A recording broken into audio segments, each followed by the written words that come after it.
morning. Good morning. Denise Dryden from Whitefish, Montana for today. This is my last broadcast from this area of Montana.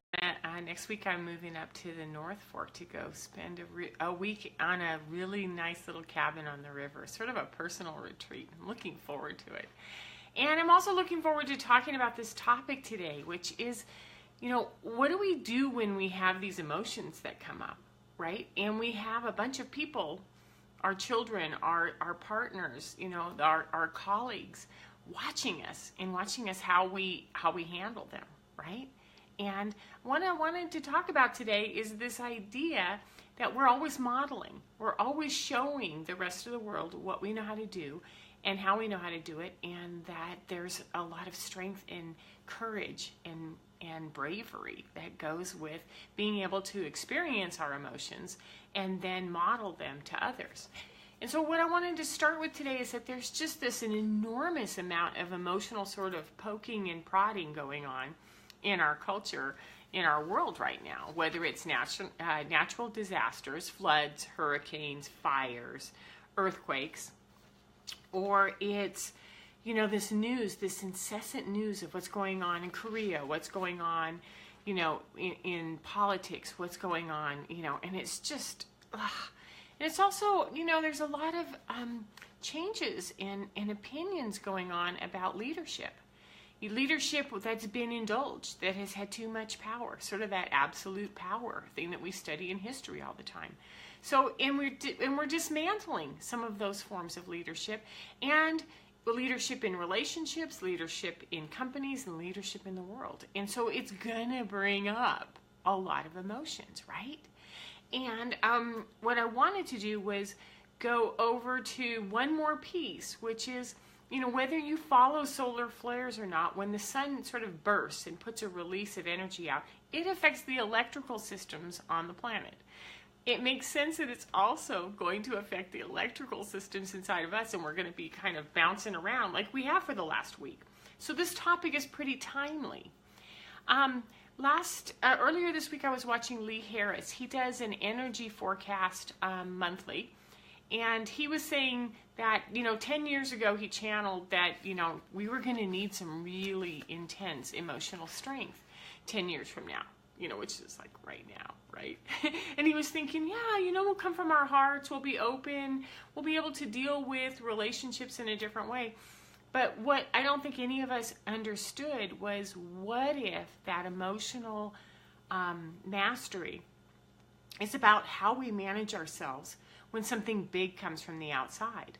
I don't think we could anticipate that we would have this many challenges going on at once. And what do we do with those? What is our sort of, like tap on the shoulder? What is it that we're being asked to work on? What is it that we can show as far as emotional mastery right now in these times? So, because I am always going to start with the parent relationship, because that's what I know. That's what I know how to coach. That's what I've experienced, and I'm going to speak to my wisdom on that one, right? So the parenting relationship is powerful, and it's also really empowering. We have the opportunity to teach our children something that they may not have known before, and they get to watch us, like guinea pigs, do it, right? Because remember, in earlier broadcasts we've talked about that children see, scan, and then play back. They record and play back everything that we do. So they're watching us.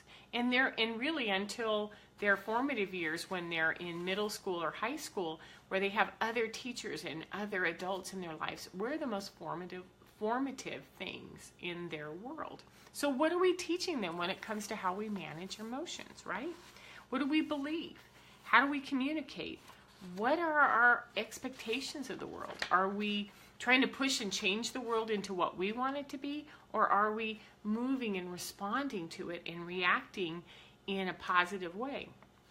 How do we feel on a day-to-day basis? And then how are we addressing those feelings consciously or unconsciously? Because when we're unconscious, we do a lot of crazy things, right? When we're conscious, we can sort of take a pause and go, oh, this is what I'm being asked right now to consider.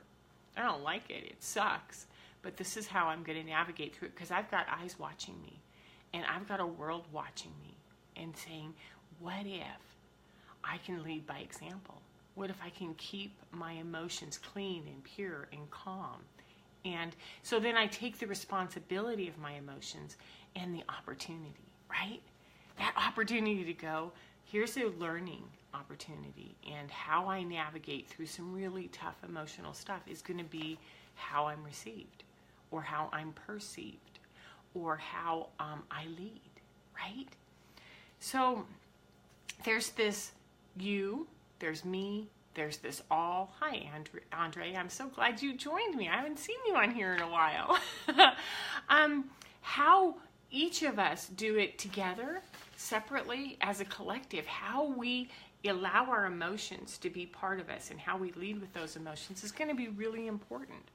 So what are your emotions that are going on right now? What's the biggest ones that are coming up? And how are you doing with them? Really, like literally, how are you doing with them? Are they overwhelming you? Are you managing them well? Are you paying attention to them? Are you even conscious that they're running the show, or are you running the show? What's really going on? So what I wanted to talk about is check in, with those biggest emotions that are going on. And then look around at the people around you and watch what they're doing. They're going to inform you how you are leading them with your emotions. And so I want to start with some really simple, basic parent-child things, just to sort of see where we can start there. And if you're not a parent, then move it over into your relationship, of course, or your friends or your colleagues, and see what happens there. So the first thing I want to bring up is, your kids are your primary relationship, and they're going to pattern off what you're doing. So when we see something like whining, like, I don't want to do this, or it's taking too long, or how come we have to, or, sort of the slow down, drag their feet, and make a lot of noise incessantly. And that kind of like grating noise, it's not a pleasant noise. It's meant to sort of grate on your emotions. If you're seeing a lot of that, if we look at the cause and effect, what is the cause and effect of whining? When we have a child or a teen, or even a spouse that's whining because they don't want to do something, they're making an enormous amount of noise to get your attention, right? So it really tells us we're not paying attention. We're not paying attention to ourselves. We're not paying attention to them. We're really sort of going like in a robot, or just, through this systematic way of life, and they don't feel seen or heard. So when you have whining, it's like, it's this noise, right? And it's trying to get your attention, and it's a request to say, check in, pay attention. Are you checked out? Why are you checked out? What's going on? And how do you pay attention on a different level? The other one that I wanted to talk about is pushing. That mom. And if you've ever had a teenager that wants a new game or a pair of jeans or money for the movies, and you said no, and they're like, mom. And they just keep coming at it and coming at it and coming at it. And if we put this into a relationship terms, it's like, you said no, we're not going to go on this. I don't want to go on this trip. I don't want to do this. And they're like, are you sure? Are you sure? And it's coming back and pushing and pushing and pushing. Well, why are they pushing? Why did they decide that strategically this was going to be the one thing that they were going to do with you, is they're going to start to push and push and push? So the natural way to look at that is that you're not firm. You're not clear. You haven't been able to say no and hold it. You haven't even been able to explain why things don't matter, why you don't want that to happen, why that might not matter to you, right? So it's your unclarity, it's your confusion, it's your doubt, and it might even be fear, right? Which is, if I say no, then so I'm just going to keep it really gray, really foggy, and our kids and the people who love us know that. When we're foggy, they're going to push for an answer, push for an answer. Push for an answer. And so this is like that repetitive looping that keeps happening. So look around and watch. If they're pushing on you, you're totally, you're in fear, you're unclear, you haven't set a boundary, they think you're gonna cave, they're expecting you to cave, and unfortunately, the majority of the time, the louder they get, the faster we cave, especially when we don't want to hear it. Thank you, Andre. So the next one is shut down and avoidance. When you are in a parent-child relationship or a relationship and the other person is checked out, silent, avoidant, pushing it all away, gosh, you have to look at that and go, is that them?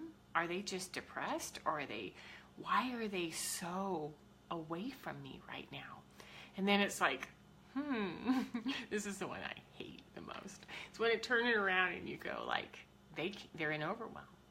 They cannot stand the lecturing, the directing, the pushing that we do when we're in reaction, when we're in fear, when we're like, oh my God, and we start pushing.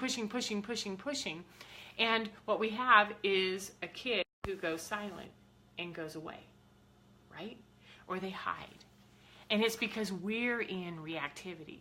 We're in fear. We're making their world really uncomfortable. So they've decided to just shut it down. So this is how, what we can do is we can either self-explore, or if we don't know how to do that first, we can look around at the people around us who live with us every day and look at what their behaviors are and go, oh, this is how they react to us. This is how they react to me. This is what I'm not paying attention to, right? So knowing that, what other behaviors around you are you noticing? What is coming up for you? And then when we begin to get this and we go, oh, I get to choose, right? I get to choose what I'm going to do about that. When we choose, what it does is it gives us a bunch of ways to apply tools. Like, I'm sorry, I got lost. It gives us a chance to step into some skills like self-soothing, like direct communication, like clear boundaries. And like, how do I start dealing with my own emotions maturely, intelligently, understanding them, owning them, being not afraid of them, and leading from there. That's what we need right now in our culture. We need people who are not afraid of emotions, not afraid of deep emotions, not afraid of clarity, and not afraid of saying what really needs to be said. So that's it for today. This is what I do. I work on skills, I work on tools, I work on awareness and tapping, like what is it that you're seeing and what can we do next? So if this is something you're interested in, give me a call, ask me. My name is Denise Dryden. You can find me on DeniseDrydenCoaching.com, and have a fabulous Sunday and a fabulous fall. Thank you so much. Bye-bye.